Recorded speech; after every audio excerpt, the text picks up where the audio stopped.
Yo, what's up, man? It's the one and only HipHopGamer. Look, I can't tell y'all where I'm at, but just know I'm in California right now, San Francisco, about to play the Division 2, alright? I can't say more than that, but just stay tuned for the latest update, man. This place is beautiful.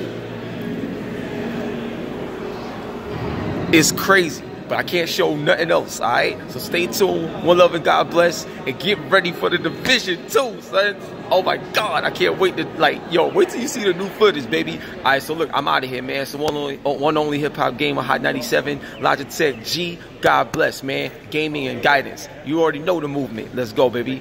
Alright, get ready to, jump in, son. The Division 2, baby. The Division 2. The Division 2. Let's go.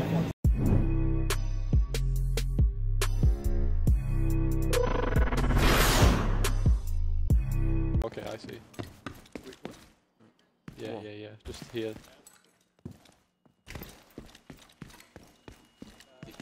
Let me know when y'all ready. Fuckwit alert! They're going down! Let me know when y'all ready. Yep, ready. Come on. Oh yeah! I'm gonna enjoy this! Oh shoot. No fucking way! Oh shoot. Yo. Behind me. Right, drone comes here. Yo, I'm going upstairs. There we go, drone's on you.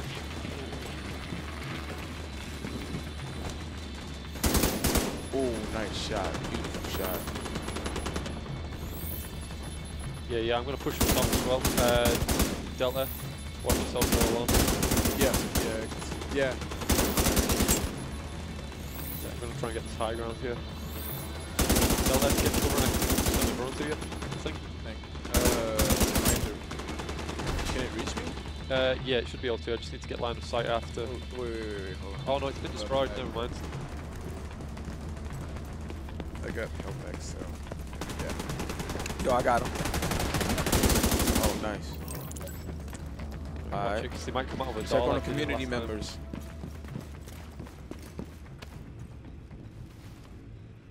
Wow. Oh, Shit! shoot. Oh, what's happened to this person?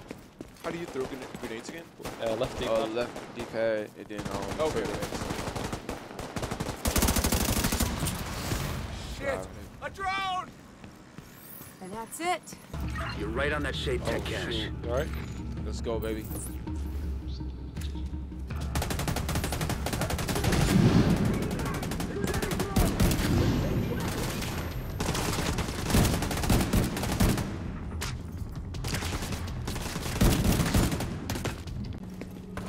Yeah, another set of enemies. Alright, I'll be there. Okay, I see. Alright, should we just go for it? Or Yep.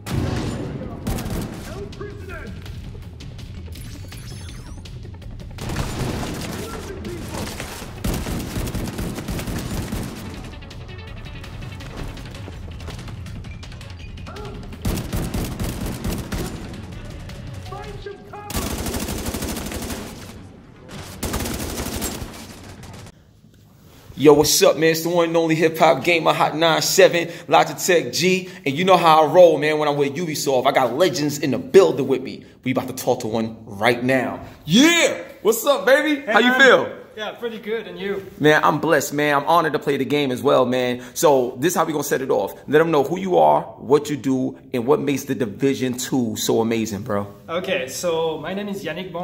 I'm a live content manager on the Division 2. Live content manager basically means that I'm about to operate the game, run it, make sure that the game is running smooth, the servers are up and all these kind of things, but also make sure that we are implementing new content post-launch for everybody to enjoy and everybody to have fun. Got you. Now, right off the bat, we're in Washington, D.C. Yeah. So what's the biggest difference between Washington, D.C. and New York City, with the Division 1? Like, how do you deal with the content in this new area, the level design, things of that nature? Well, I mean, there's two aspects to Washington, D.C. One is the narrative one, and we talk about how we wanted to hide the stakes or up the stakes compared to the first game. So the first game was very much about New York City, and bringing now the sequel to Washington means that, it's the nation capital. It's like we're bringing the stakes up to like the whole nation level, and it's like, you cannot let Washington DC fall, otherwise everything is lost. So it's really about that mission of like save Washington to make sure that at least that beacon of hope remains, and then the rest of the nation can be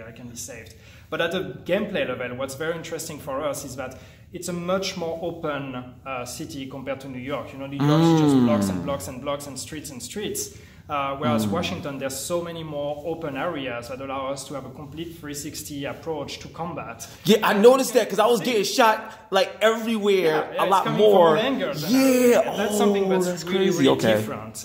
We have so many open spaces where, like, if you're not being careful, you're fighting the enemies. Absolutely. And then back and all of that. So you have to have so much more awareness of everything that's around you. That's crazy. Yeah, like that makes so much sense. Like after playing it and hearing what you had to say. So now my next thing is Black Tusk. Yes. Yo, when y'all like announced that, it blew my mind because it made me think about, okay, in the first game you got JTF, and you know, you got the Division, then you got Black Tusk. Like, is this a sign of like more things to come as factions like start to build out? Because I think that's a very unique approach, like to the game, treating factions as their own characters, like so to speak. So I think that's crazy. Can you talk a little bit more about Black Tusk and why they even exist? Yeah, I mean, that's again, there's two aspects to that. I mean, there's the narrative one, which is like the Division is so powerful when you look at the Division agents that we need a nemesis to that. We need something that is also technologically advanced that can actually stand up to the Division, and especially when you reach the end of the game, you beat all the other factions. You know, like the other ones, they're still here, but you took control of the city. Everything is safe and all of that, and then suddenly you have this new faction that comes in that is equally as well equipped as you are. They are many, they are super organized, and they have a purpose, and you have to find out what the hell is going on, because obviously they're here on a mission. So it was really for us to be able to create this kind of like antithesis, if I can say, to the Division, but at the same time also gameplay-wise, it allows us to explore many new things. First, the AI is pushed to, you know, the AI is way better. Yeah. Oh my God. And, I mean, like, it was good in the first one, but in this one, yo, matter of fact, I hold the camera. I'm going to show them. Like, hold the camera. Yo, listen, let me tell you what you, like, one of the most amazing things I saw in the Division 2 when he's playing. Imagine there's like a table right here, right? Yeah. I'm up here shooting, and the AI ran and rolled across the table like this. I was blown away. I had to show y'all that. All right, cool, come on. Yeah. Yo. You've seen the dogs, like the yeah, that was crazy too. It's fantastic. The idea of being able to explore a bit of this idea of like robotics also, because it's like this exists in today's world, and it's like, what if you start weaponizing it? You know, what if like people start investing money in creating weapons out of that? Yeah. And that's a very interesting thing for us to explore, and also the gameplay level, because then they're armored, you know, there's like, suddenly there's a reason why I keep shooting at them and they're not really taking damage. Yeah. You know, so, and then you really have to be smart about the way you fight them, find the weak points, and really like more than any other faction or anything you did in the first game as well. Here it's really about being smart and really like, you know, knowing what are the weaknesses of each of your enemies. Absolutely. Now, my next question is this, right? Now that the Black Tusk exists and we know, like, we're going to learn about more of who they are, will we get a chance to play as the Black Tusk? Like, is there a situation, whether it's in PvP or content down the road, where us as the players get a chance to see what it feels like to be the Black Tusk? Talk to me, man. You smiling too, man. I like that. Let's go. And don't look at PR. Don't look at the PR. Just look at me. Just look at me. I'm not going to spoil the game for you, man. But you're a Division agent. You're here. You're an agent of hope. You know, you're here. To, like, you're the good guy, and we want you to be the good guy. Okay, all right. Because it's kind of cool to be the bad guy a little bit sometimes. Because like Ubisoft as a company, y'all make great villains. Like, I'm just telling you, so it's great. So like now, the next thing that I want to talk about is like the combat. Like the actual combat, it feels even tighter. I don't know how y'all did it, but it feels even better. Even moving from different type of abilities and now having mods on the skills, like all this stuff. So can you talk about like the elevation of the game, like how it progresses? Because a lot of times there's a lot of people out there that still like forget that it's an RPG because it's not like dragons and all this other stuff. It's real life. So how, like, talk about the balance, you know, of the game. It's very interesting to bring an RPG aspect to a game like The Division, because as you said, like, people are, when they think RPG, they think fantasy. Yeah. Or when they look at The Division, they see a game with guns, so they expect, like, oh, if I headshot a guy, I'm Exactly, That's not our game. Our game is an RPG. It's about, like, you need to know how to build your character, how to put your stats together and everything. And some people look at The Division 2 thinking that, you know, we actually dumbed it down, and that's quite the opposite. Yeah, the RPG is so much more advanced in that game, and you mentioned it, like, for example, skills have mods now, which we didn't have that in the first game, you know, and so there are so many new things. The specialization in itself is yet another layer of RPG that we're adding on the rest of the RPG. So all of that is all things that, you know, click together and that really allow you to create that playstyle that you want to create, and then learn how to beat the enemies. And again, potentially, depending on which enemies you fight, you might need to take different builds. So things like loadouts and all of that are also very important for you to be able to approach any type of different encounter. So it's really, like, it's approachable if you don't really want to do the RPG, but if you want to be good at the end game, especially, and you start talking about raids and all that, you have to be really smart about the way you build your character. That's what now, one thing that was said in the presentation earlier is that, I forgot what it was, but it was something dealing with 8 people. Like, it's going to take 8 people required for certain missions. So now, his was throwing me off. If it's going to require 8 people, we only experience, you know, 4-player teams, 4-player co-ops. So are you saying that the teams over time is going to get bigger as we play together? So the thing is, this is the raids you're talking about. Right? Yeah, the raids, And so we are bringing raids to The Division, which is something that's been asked so many times on the first game. And, you know, like, we had the incursions, which was an idea of trying to explore the fantasy of raids, but it never really pushed it to as far as a raid should be. And now we have proper raids. So it's 8-man teams.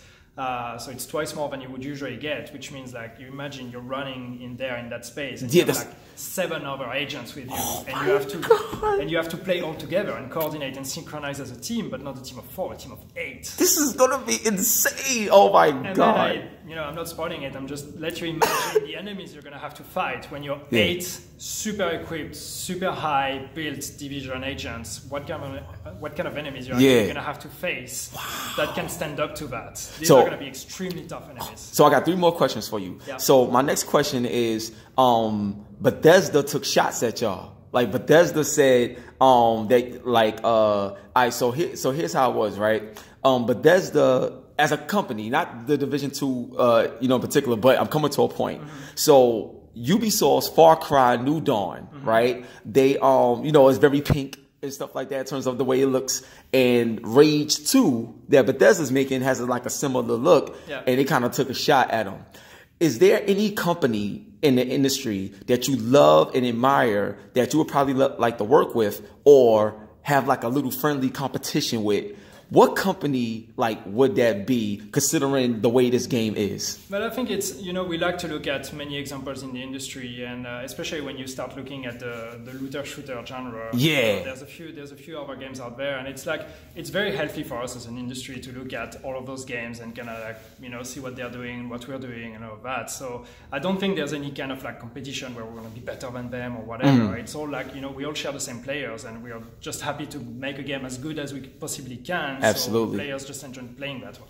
Now, the reason why I brought that up is because, like, since I've been talking about the Division 2 a lot, the Division and Destiny has always been in conversation. Yep. And, like, I love seeing everybody push their skills to the next level. And a lot of times when you look at what other people's doing, you learn and you discover things. I got to tell you, man, as much as I love Destiny and I play that game, the Division 2, I feel surpassed one of the most amazing elements that Destiny had in terms of that open world, that RPG, that feel. I think the Division 2 is the best game that represents the genre right now. And I just want to congratulate you on it because I'm blown away. The first one was great, but this one right here is special. And you guys did a hell of a job, bro. I just had to share that with you. You haven't even discovered all of it yet. Yeah, I'm scared. So I know it's going to be crazy. There's a lot of things we haven't shown you yet. I can't wait. I can't wait to see what else is there. So now, my next thing is, before we get to the final question, in the Division 2 or going forward, will we see the cities be connected? And what I mean by that is, as you're going, I would love it to where as the game progresses, there's a chance where we may have to go back to New York. Maybe there's something unfinished business back in New York, something that took place. You know what I mean? Will we ever get a chance to like see the cities like be interconnected through gameplay? Well, I mean, first, there's a lot of things that we want to explore in Washington, D.C. There's a lot of things that that exist around the area where the game map is, where we think there are some very interesting things to explore. So that's really what we are looking at right now. But you know, when looking at the future, everything's possible. All right, okay. Like I'm hyped because I got this vision that like, the more the Division games that come out and the more new cities y'all explore, I can imagine that moment where everything gets connected and you just go everywhere. I'm sorry, look, I know I'm not on the team, but I love the game, bro. Like I feel like I'm there with y'all. Like it's crazy. So now for the last question, man, like in the development process of like the Division, I know you learned a lot from part 1 and there's a lot of things that you're doing in part 2. But from a game development standpoint, what was the toughest challenge in the Division 2, getting the game to work to like get it to where it's at today? And based on what you learned, what can we expect in the future, like in terms of like post-launch game modes and details and narratives with the Division 2? I think one of the toughest challenge was basically how do we make a game that on day one is going to feel on par with what the Division 1 is today, you know? Because wow, that's interesting. There's so many things we've added to Division 1 post-launch, and the Division 1 today, if you play it today, is such a different game from when we launched in 2016. Facts. And you know, launching the Division 2, we want people to compare it with what the Division 1 is today. So it was like, how do we take all of that and package all of that into a day one game? And I think we've done a pretty good job at bringing a lot of the Division 1 of today into this day one game. So I think that was quite challenging because it's such a huge game. Then looking at things, you know, that we're going to be doing post-launch or whatever, there's so many things we can do. And I think what's very exciting, and one of the things we really learned to do, I think, you know, decently, is talking to our players, talking to our community, and working with them to find out what is it that they want and what is it that they want us to change in the game, that they want us to add. And that's really something we want to take with us in the second game, and right from the beginning, you know, right from the launch, already start this interaction and this conversation with them. I'm like, okay, now you have the game. Tell us what you want it to become. Wow, man, look, God bless, man. Listen, is there anything you want to say to the fans before we get out of here? I mean, just try the game, you know, and we're going to have the private beta that starts on the 7th of February. If you have a chance, just try it at this point and really give the game a shot. It's a fantastic game. I, as a player, I'm so excited to actually get to play it. Me too. So I just can't wait. You have no idea. Yo, man, it's the one and only HipHopGamer, Hot 97, Logitech G. This dude right here is working on something that's going to really impact your life March 15th when it comes out. God bless y'all. Gaming and guidance. We out of here, baby. Peace.